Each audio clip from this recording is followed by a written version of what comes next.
Alex Stone had turned interference into an art form. At 19, he possessed the cunning of someone twice his age and the motivation of a soldier protecting his most precious territory. That territory wasn't land or money. It was his father.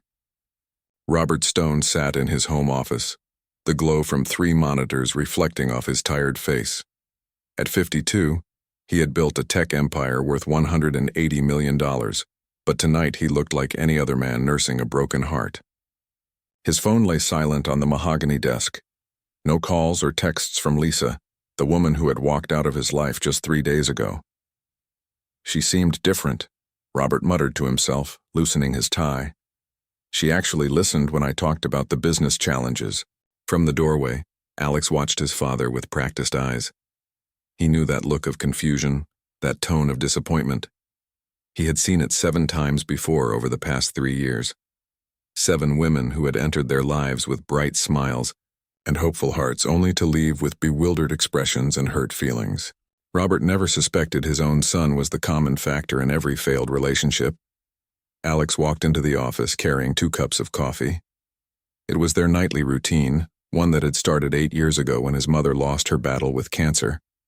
Back then, Alex was just 11 years old, but he had stepped into the role of companion, confidant, and protector of his grieving father. "Thanks, kiddo," Robert said, accepting the warm mug. "I keep thinking I should call Lisa, try to understand what went wrong." Alex settled into the leather chair across from his father's desk. "Maybe it's for the best, Dad. You barely knew her." 3 months isn't nothing, Robert protested. "We had real conversations. She understood the pressure of my work schedule." 3 months had been plenty of time for Alex to do his research. Lisa worked at the Natural History Museum downtown, had a master's degree in art history, and lived in a modest apartment despite her good salary. On the surface, she seemed perfect. Too perfect, in fact, which had made Alex dig deeper. He discovered that Lisa had looked up their family name online multiple times, had visited websites about wealthy bachelors, and had strategically mentioned their family's net worth during a conversation with his father's business partner, Tom.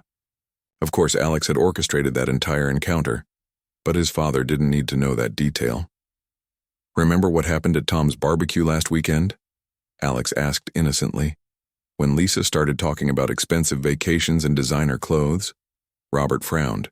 "She was just making conversation." "Dad, she specifically mentioned knowing about your house in Aspen. You never told her about that place."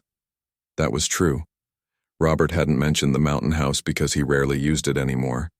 It held, too, many memories of family ski trips with his late wife, Jennifer, but Lisa had known about it because Alex had carefully fed her that information through a fake social media account, then made sure Tom brought up luxury real estate at the barbecue. Maybe Tom mentioned it to her, Robert suggested weakly. Alex shook his head with practiced sadness. "I asked Tom about it yesterday.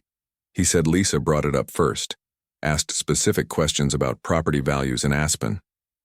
The conversation followed a pattern Alex knew by heart. First came his father's doubt, then confusion, followed by a slow acceptance that maybe the relationship wasn't as genuine as he had hoped. Alex had perfected this dance of manipulation over 7 previous relationships. It hadn't always been this calculated. The first woman after his mother's death had been Victoria, a kind kindergarten teacher who brought homemade cookies and asked about Alex's college plans. Alex hadn't planned to sabotage that relationship.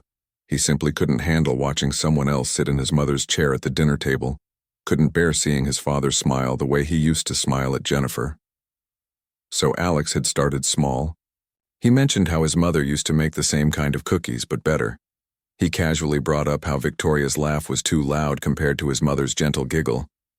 He left old family photos around the house, particularly ones of happy moments with Jennifer. Victoria had lasted 2 months before she realized she was competing with a ghost.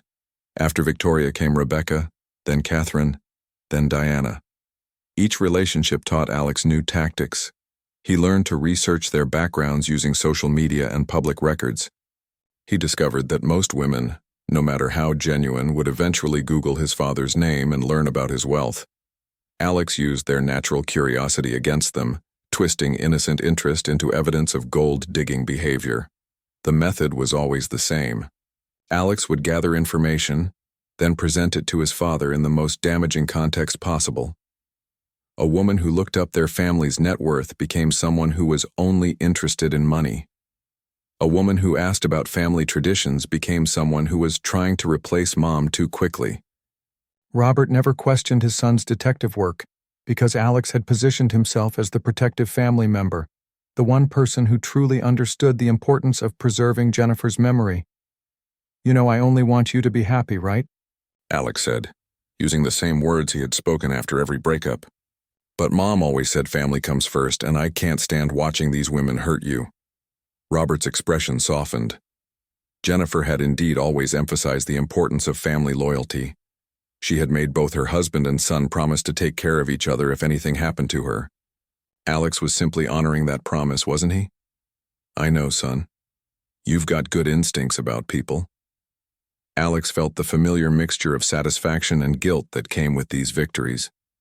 Part of him knew his behavior was wrong, but a larger part felt justified. These women didn't understand what his father had been through. They didn't know about the nights Robert had cried himself to sleep, or the way he still unconsciously saved Jennifer's favorite coffee creamer in the refrigerator. More importantly, they threatened the special bond Alex had built with his father. For 8 years it had been just the two of them against the world. Alex had been his father's closest advisor, his emotional support, his reason to keep going during the darkest times after Jennifer's death. Any woman who married Robert would change that dynamic forever. "I think I'll focus on the business for a while," Robert decided, exactly as Alex had hoped he would. "The new AI project needs my full attention anyway." Alex nodded approvingly. "That sounds smart. You've got the investor meeting next month, right?" As they discussed business plans and upcoming presentations, Alex felt his world return to its proper balance. Tomorrow, his father would throw himself into work and the house would be theirs alone again. No strange perfume in the air, no unfamiliar laughter echoing from the kitchen, no one trying to rearrange their comfortable routines. Alex had protected their family once more, just as he had promised his mother he would do. The fact that his father looked lonely sometimes, or that their house felt too quiet on weekends, were acceptable sacrifices for maintaining the sacred bond between father and son. Besides, Alex told himself as he said goodnight and headed to his room, no woman could ever love his father the way family did. No outsider could understand their history, their inside jokes, their shared grief that had forged them into an unbreakable unit. What Alex didn't realize was that his next challenge would be unlike any he had faced before. Someone was coming, who wouldn't be so easily discouraged. Someone who would see through his carefully constructed defenses and threaten everything he thought he knew about love, loyalty, and what it truly meant to protect the people you care about. The ambulance arrived at Robert's office building on a Tuesday afternoon in October. His assistant had found him collapsed behind his desk, clutching his chest and struggling to breathe. The paramedics worked quickly, loading him onto a stretcher, while Alex raced from campus to meet them at the hospital. By the time Alex burst through the emergency room doors, his father was already being treated. A nurse directed him to the family waiting area, where he paced frantically for what felt like hours, but was actually only 45 minutes. Family. Of Robert Stone? Alex turned to see a woman in scrubs approaching. She looked to be in her mid-40s with dark hair pulled back in a practical ponytail and intelligent brown eyes that seemed to take in everything at once. Her white coat was slightly wrinkled, and there was a small coffee stain on the left sleeve that she seemed completely unaware of. "I'm Dr. Maya Patel," she said, extending her hand. "Your father is stable. The good news is he didn't have a heart attack. The tests show he experienced what we call stress-induced chest pain, likely brought on by exhaustion and overwork." Alex felt his knees almost give out with relief. "So he's okay?" "He will be, but we need to keep him overnight for observation. His blood pressure is elevated and his stress levels are through the roof." Dr. Patel studied Alex's face with the same intensity she probably used to diagnose patients. "When was the last time your father took a real break from work?" Alex tried to remember. "I think, maybe Christmas, but even then he was checking emails." Dr. Patel nodded grimly. "That's what I suspected. Your father told me he's been working 16-hour days for the past 3 months. His body is essentially staging a revolt. Something about her directness caught Alex off guard. Most people, especially women who met his father in professional settings, became deferential once they learned about his wealth and success. Dr. Patel seemed completely unimpressed by any of that. "Can I see him?" Alex asked. "Of course, room 314. But don't let him talk about work." Doctor's orders. Alex found his father sitting up in the hospital bed, looking pale but alert. Robert's first words were about the investor meeting scheduled for the next day. "Dad, stop," Alex said firmly. Dr. Patel said no work talk. "Dr. Patel doesn't understand the tech industry," Robert protested. If you miss this meeting, Tom can handle it," Alex interrupted. "You almost died today." They argued for 10 minutes before Dr. Patel returned, carrying a tablet and wearing an expression that suggested she'd heard their raised voices from down the hall. "Mr. Stone, I can hear you discussing quarterly projections from the nurses' station. What part of no work talk was unclear?" Robert had the grace to look sheepish. "I was just explaining to my son." "You were just explaining why you think your business is more important than your health," Dr. Patel cut him off. "Let me be clear about something. You're 52 years old, you haven't taken a vacation in years, and your stress levels could power a small city. If you don't make changes, you'll be back here within 6 months, and next time it might actually be your heart." Alex watched this exchange with growing fascination. His father, who commanded respect in boardrooms full of powerful executives, was being lectured by a doctor who clearly didn't care about his net worth or business empire. "What kind of changes?" Robert asked, suddenly sounding less defiant. Dr. Patel pulled up a chair and sat down, her manner shifting from stern to genuinely caring. "Real ones. Shorter workdays, regular exercise, actual weekends off. And for the love of all that's holy, stop checking emails after 10 p.m. Over the next hour, Alex listened as Dr. Patel explained the medical realities of chronic stress. She spoke with passion about work-life balance, about patients she'd seen who ignored their bodies until it was too late, about the importance of having interests and relationships outside of work. When visiting hours ended, Alex walked Dr. Patel to the elevator. "Thank you," he said, "for being honest with him. Most people just tell him what they think he wants to hear." Dr. Patel pressed the elevator button and turned to face him. "Your father seems like a good man who's forgotten how to live. That's more common than you'd think, especially after a major loss." Alex blinked in surprise. "He told you about my mom?" "He mentioned that he became more focused on work after his wife passed away. It's a normal response to grief, but 8 years is a long time to use work as a shield." The elevator arrived, but Dr. Patel didn't get on immediately.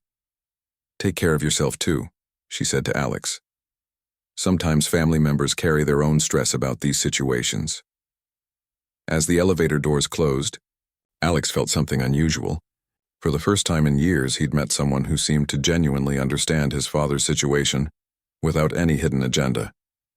That feeling lasted exactly 3 days. By Friday, Robert was discharged with strict instructions to reduce his work hours and schedule regular checkups.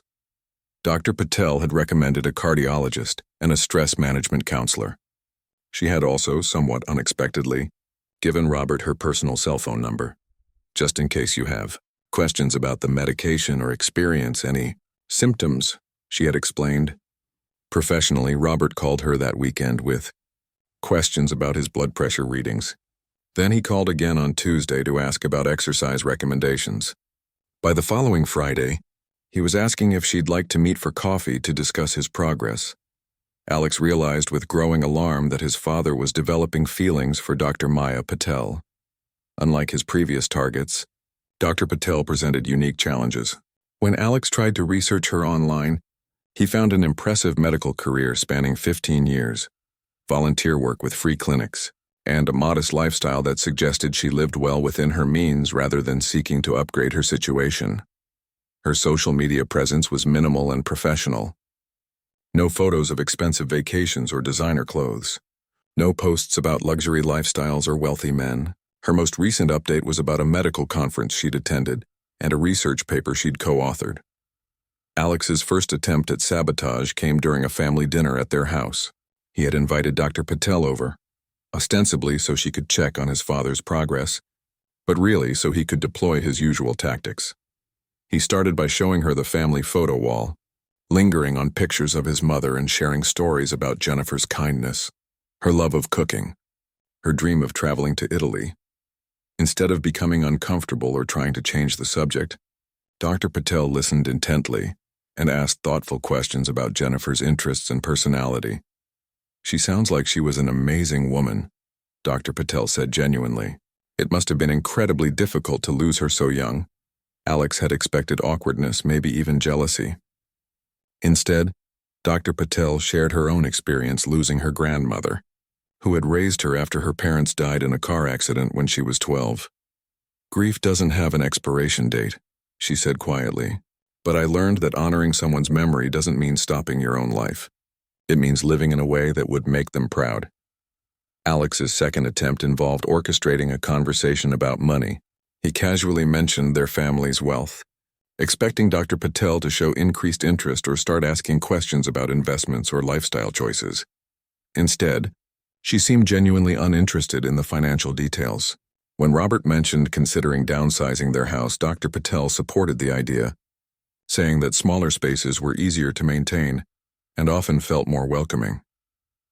By their third dinner together, Alex realized that his standard playbook was completely useless against Dr. Maya Patel.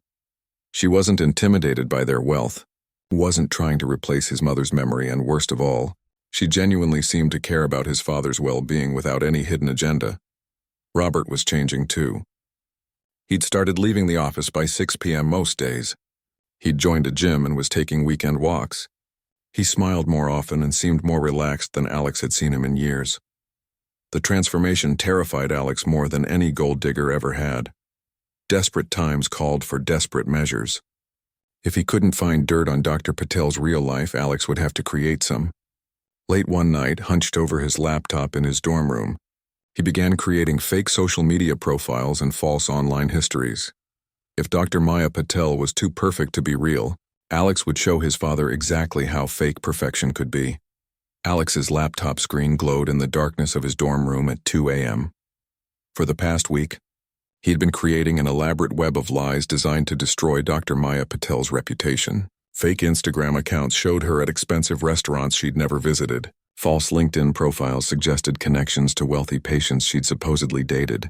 Even a bogus online forum post where someone claiming to be her ex-colleague accused her of getting too close to rich patients. But creating fake evidence wasn't enough anymore.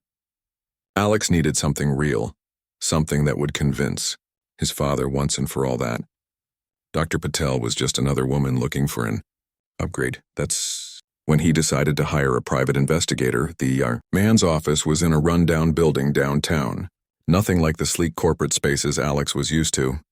Jake Murphy was exactly what Alex had expected from his online research. Rumpled clothes, coffee-stained desk, and the weary look of someone who'd seen too much of people's secrets.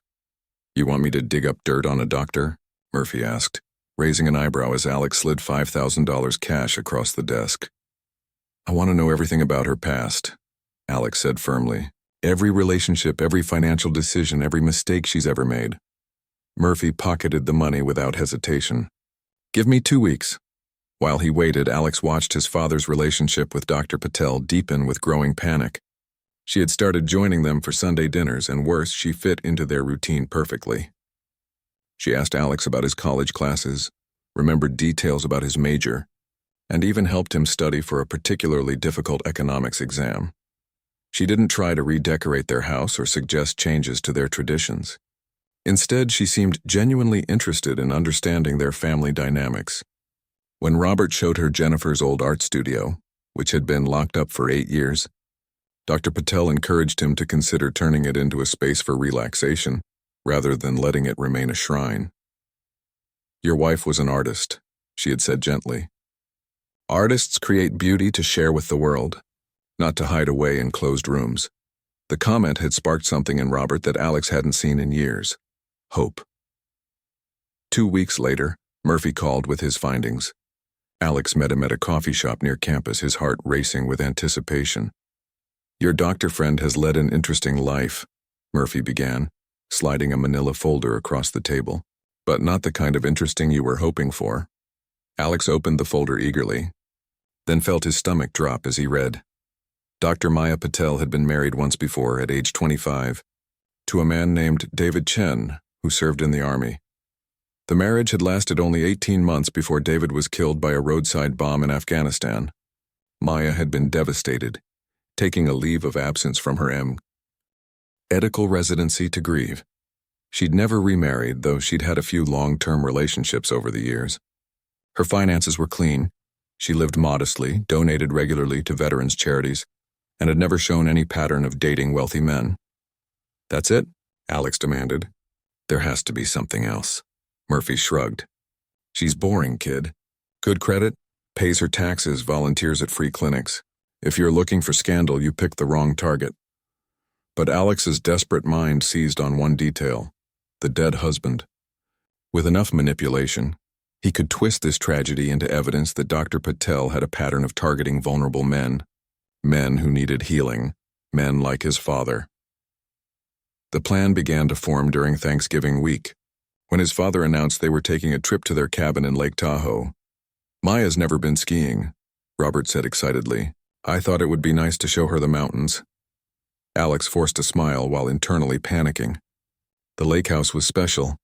It was where his family had spent their happiest moments before his mother got sick. The idea of Dr. Patel sleeping in the guest room, cooking in Jennifer's favorite kitchen, walking the trails where his parents used to hold hands, felt like the final violation. He had to act fast. Through his private investigator connections, Alex tracked down Dr. Patel's ex-boyfriend from medical school, a man named Kevin Wright who now worked as a surgeon in Sacramento. It took 3 phone calls and a $1,000 cash offer to convince Kevin to drive to Tahoe for what Alex described as a reunion surprise. The plan was simple. Kevin would show up at the resort restaurant where they'd planned to have dinner, act overly familiar with Dr. Patel, and create enough doubt in Robert's mind about her faithfulness and honesty. Alex had coached Kevin carefully. He was supposed to mention private jokes from their medical school days, reference trips they'd taken together, and generally behave as if they'd been more serious than they actually were. The evening started perfectly. The restaurant was crowded and romantic, with a beautiful view of the snow-covered mountains. Robert seemed more relaxed than Alex had seen him in months, holding Dr. Patel's hand across the table and laughing at her stories about difficult patients. Then Kevin arrived. "Maya? Maya Patel?" "Oh my God, I can't believe it's you!" Alex watched from across the dining room as Kevin approached their table with the enthusiasm Alex had paid for. Dr. Patel looked genuinely surprised to see him. "Kevin, what are you doing in Tahoe?"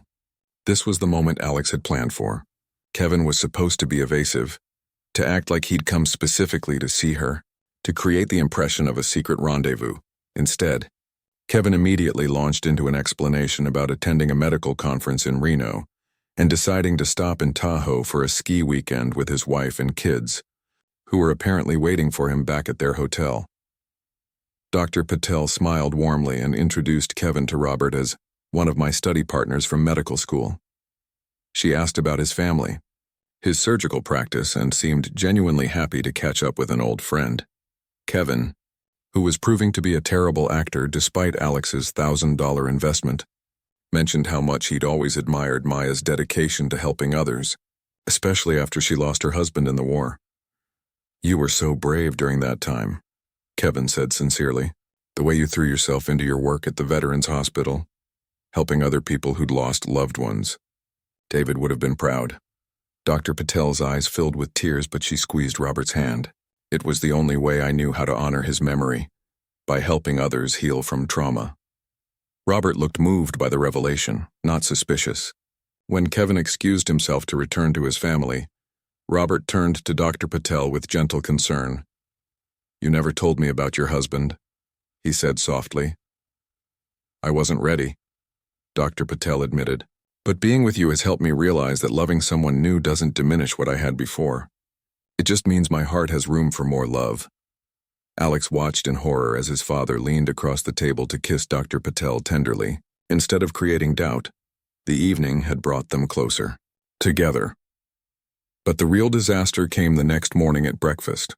Robert was reading emails on his phone when he frowned. and looked up at Alex. "That's strange," he said slowly. "Tom just forwarded me a weird message he got from someone claiming to have information about Maya. Says she's been targeting wealthy men in the medical community." Alex's blood ran cold. One of his fake social media campaigns had apparently reached Tom's inbox. "What kind of information?" Dr. Patel asked calmly, but Alex could see a sharpness in her eyes that hadn't been there before. Robert showed her the message on his phone. As Dr. Patel read, her expression changed from confusion to understanding to something that looked almost like pity. She glanced across the table at Alex, who was trying desperately to look surprised by this development. "How interesting," she said quietly. "Someone went to a lot of trouble to create lies about me. I wonder why." For the first time in his life, Alex felt like prey instead of predator. Dr. Maya Patel was looking at him with the same analytical intensity she probably used to diagnose complicated medical cases. And from the expression on his father's face, Robert was finally starting to connect some very disturbing dots. The drive back from Lake Tahoe was the longest 3 hours of Alex's life. His father hadn't spoken to him since breakfast, when Dr. Patel had quietly excused herself to make phone calls while Robert stared at his son with growing understanding. Tom had done more than just forward one suspicious email. When Robert called him from the cabin, Tom had revealed months of observations that painted a clear picture. Strange coincidences at parties where Alex always seemed to know embarrassing details about Robert's girlfriends. Casual conversations where Alex would plant seeds of doubt about various women's motivations. The pattern was undeniable once someone finally looked for it. Dr. Patel had driven separately, claiming she needed to stop by the hospital to check on a patient. But Alex suspected she wanted to give father and son space for the conversation they needed to have. Back at their house in Palo Alto, Robert went straight to his study and closed the door. Alex paced the living room for an hour, his stomach churning with anxiety.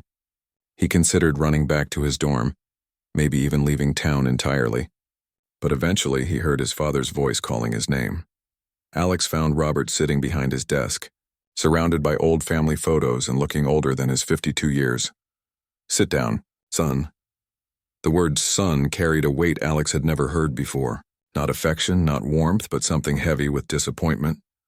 "Tom told me some interesting things today," Robert began slowly, "about conversations you've had with him over the years, about comments you've made regarding the women I've dated."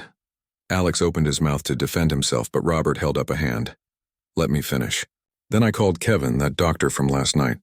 Turns out he was very confused about why someone had paid him $1,000 to drive to Tahoe and act like he was still close to Maya." The blood drained from Alex's face. "Dad, I can explain. You paid a man to sabotage my relationship?" Robert's voice was deadly quiet. "You hired someone to lie to me about the woman I love?" "Love." The word hit Alex like a physical blow. His father had never used that word about anyone since Jennifer died. "I was protecting you," Alex burst out, his carefully controlled facade finally cracking. "You don't see what I see. These women, they all just want your money." "Which women?" Robert demanded, his voice rising. "Victoria, who brought you cookies and asked about your college plans. Rebecca, who volunteered at the animal shelter. Catherine, who worked 2 jobs to put herself through nursing school."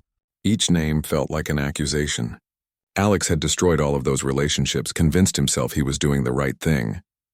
"They weren't right for you," Alex said desperately. "They weren't like Mom." Robert stood up abruptly, his chair rolling back against the wall. "Of course they weren't like your mother. No one will ever be like Jennifer, and that's not the point." "Then what is the point?" Alex shouted back, 8 years of buried emotions finally exploding. "Why do you need anyone else? We were fine, just us. We had our routines, our traditions, our life together." "Our life?" Robert stared at his son in disbelief. "Alex, you're 19 years old. You're supposed to be building your own life, not managing mine." "I promised Mom I'd take care of you," Alex said, his voice breaking. "Before she died, when she was so sick she could barely talk, she made me promise to look after you. She said you might get lost in your grief, and I needed to be strong for both of us." Robert's anger faltered. He remembered those final days when Jennifer had tried to have private conversations with Alex, preparing him for what was coming. But he'd never known the specific promises she'd asked their 11-year-old son to make. "Taking care of me doesn't mean controlling my life," Robert said more gently. It doesn't mean sabotaging every chance I have at happiness. But what about her memory? Alex pleaded. What about our family? If you marry Maya or someone else, everything changes. Our dinners together, our traditions, even this house will feel different. It's like you're erasing Mom completely. Robert sat back down heavily, the weight of understanding settling on his shoulders. Is that what you think? That loving someone new means I loved your mother less? Doesn't it? Alex asked. Quietly, tears streaming down his face. If she was so special, if you loved her so much, how can you just replace her? For a long moment, Robert didn't speak. He picked up a photo from his desk, one of Jennifer laughing at Alex's 10th birthday party, chocolate cake smeared on her nose. Your mother had the biggest heart of anyone I've ever known, he said softly. She loved deeply, completely, and she wanted that for everyone around her. The last real conversation we had before the medications made her too sleepy to talk clearly. She made me promise something too. Alex looked up, surprised. She made me promise not to spend the rest of my life alone. She said she couldn't bear the thought of me closing my heart off because she was gone. She wanted me to find love again, and she wanted you to have a normal life where you weren't responsible for your old man's happiness. The words hit Alex like a revelation. All these years he thought he was honoring his mother's wishes, but maybe he had it completely backwards. I've been so focused on not losing what we had that I never considered what we could have, Robert continued. Maya doesn't want to replace your mother. She wants to honor her memory while building something new. And Alex, she cares about you. Really cares about you, not because she has to, but because she sees how important you are to me. Alex felt the foundation of his worldview cracking. Everything he'd done, every relationship he'd destroyed had been based on a misunderstanding of what protecting his family actually meant. I've ruined everything, he whispered. Maya will never forgive me for what I did. You probably won't either. Robert's expression was pained. I'm hurt, son. And angry. I can't pretend otherwise. But you're my child and I love you no matter what. We'll figure this out together. But Alex couldn't handle the weight of his father's forgiveness, not yet. The guilt and shame were overwhelming. He stood up abruptly. I need some air, he muttered, heading for the door. Alex, wait. But Alex was already grabbing his car keys, running from the house that suddenly felt too small to contain his emotions. He drove without thinking, muscle memory taking him to the place he'd avoided for months. Hillview Cemetery was quiet in the late afternoon, shadows stretching across the well-maintained grounds. Jennifer's grave was in the peaceful section under the oak trees, just like she would have wanted. The headstone was simple, her name, dates, and the inscription, beloved wife and mother, that Robert had chosen with Alex's input 8 years ago. Alex collapsed onto the grass beside the grave, finally letting himself break down completely. All the carefully controlled manipulation, all the strategic thinking, all the elaborate schemes, none of it mattered now. He was just a lost 19-year-old who missed his mother and was terrified of losing the only family he had left. I'm so sorry, Mom, he sobbed. I thought I was protecting him, but I think I just made everything worse. I don't know how to let go. I don't know how to let him love someone else without feeling like I'm losing both of you. He stayed there until the sun began to set, crying out 8 years of carefully buried grief and fear. That's when he heard footsteps on the gravel path behind him. Alex looked up, expecting to see his father, but instead found Dr. Maya Patel approaching slowly, her expression gentle but cautious. Your father told me I might find you here, she said quietly. Mind if I sit? Alex wiped his face, embarrassed to be caught in such a vulnerable state. I'm surprised you came. After everything I did. Dr. Patel settled onto the grass beside him, not seeming to care about her expensive coat. You're hurting, she said simply. People do terrible things when they're hurting and scared. They sat in silence for a moment, looking at Jennifer's headstone in the fading light. Tell me about her, Dr. Patel said softly, and somehow, sitting there in the growing darkness, Alex began to talk. At his mother's grave, Alex found himself telling Dr. Patel stories he hadn't shared with anyone in years. About how Jennifer used to make pancakes shaped like animals every Saturday morning. How she'd leave little encouraging notes in his lunchbox, even when he got embarrassed about them in middle school. How she'd stayed up all night with him when he had pneumonia in 5th grade, reading Harry Potter books until her voice was hoarse. Dr. Patel listened without judgment, occasionally asking gentle questions that helped Alex remember details he'd forgotten. As darkness fell around them, she shared her own memories of loss, how she'd kept her late husband's favorite coffee mug for 3 years before finally using it again, how she still sometimes picked up her phone to call her grandmother before remembering she was gone. Grief doesn't follow rules, Dr. Patel said softly. There's no right timeline, no proper way to heal. But there's a difference between honoring someone's memory and being trapped by it. When they finally returned to the house, Robert was waiting with red eyes and a pot of coffee. The three of them talked until nearly dawn, not about blame or forgiveness, but about fear and love and the messy complexity of moving forward while holding on to what mattered from the past. But real healing, Alex learned, took much longer than one night of honest conversation. Robert insisted they all start family therapy, even though Alex initially resisted the idea. Dr. Patricia Wong was a grief counselor who specialized in complicated family dynamics, and she had a way of asking questions that cut through Alex's carefully constructed defenses. What would happen, she asked during their third session, if your father was happy with Dr. Patel? What specifically are you afraid of losing? Alex struggled to put his fears into words. Our Sunday dinners, he said finally. Our traditions. The way he asks me about school and remembers the details. The way we watch old movies together and he tells me stories about when he and Mom were dating. And you think those things would disappear if he got married? Didn't they before? Alex shot back. Every time he dated someone, suddenly I was the third wheel. Suddenly their conversations mattered more than ours. Dr. Wong nodded thoughtfully. So it sounds like you're not just afraid of losing your father. You're afraid of losing your place in his life. That session was a turning point. Alex began to understand that his sabotage wasn't really about protecting Robert from gold diggers. It was about protecting his own position as the most important person in his father's world. Meanwhile, Robert and Dr. Patel had temporarily stepped back from their relationship to focus on family healing.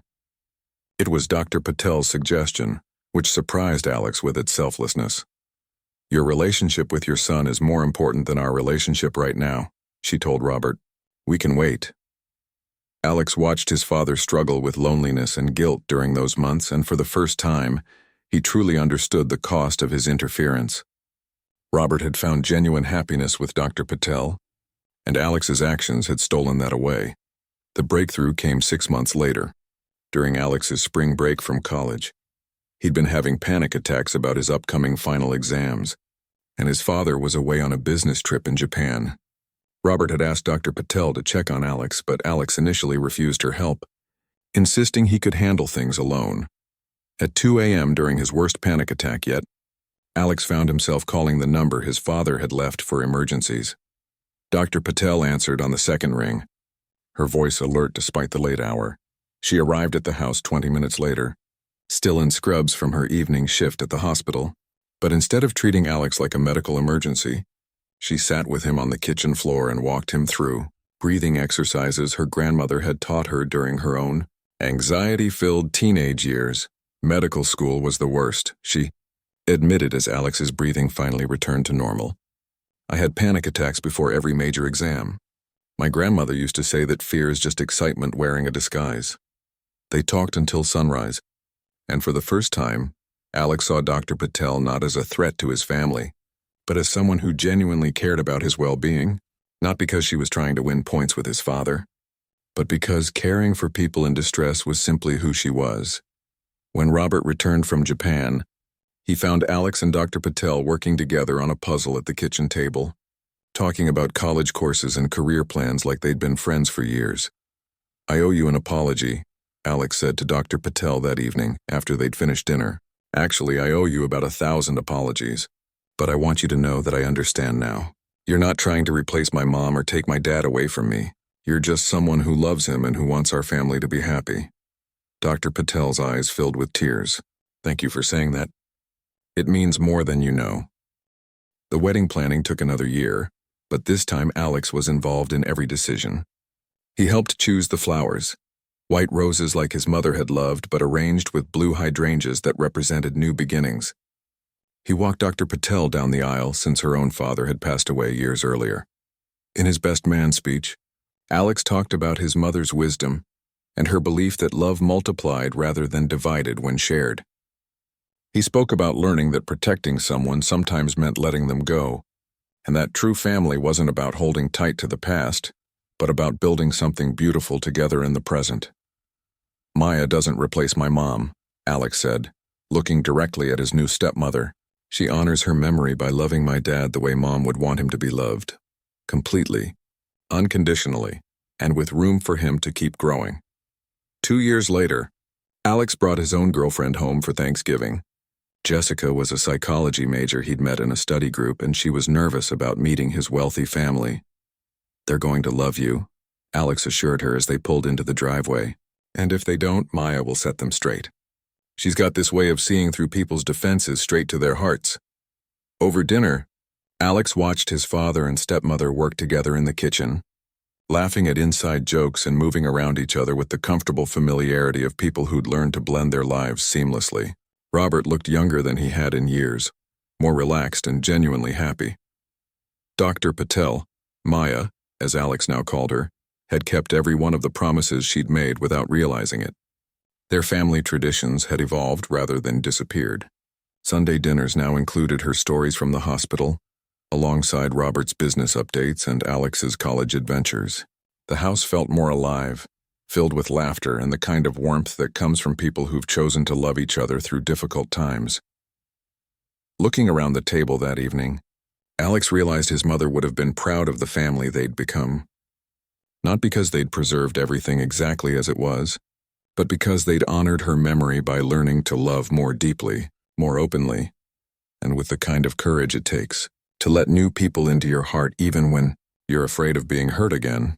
The scared 19-year-old, who had sabotaged his father's relationships, seemed like a different person now. Alex had learned that real protection meant wanting the people you love to be happy, even if their happiness looked different than you'd imagined. He'd discovered that families could grow and change while still holding on to what mattered most. And most importantly, he'd learned that love wasn't a limited resource that got divided when shared. It was something that multiplied, creating more warmth and joy than anyone could have imagined possible.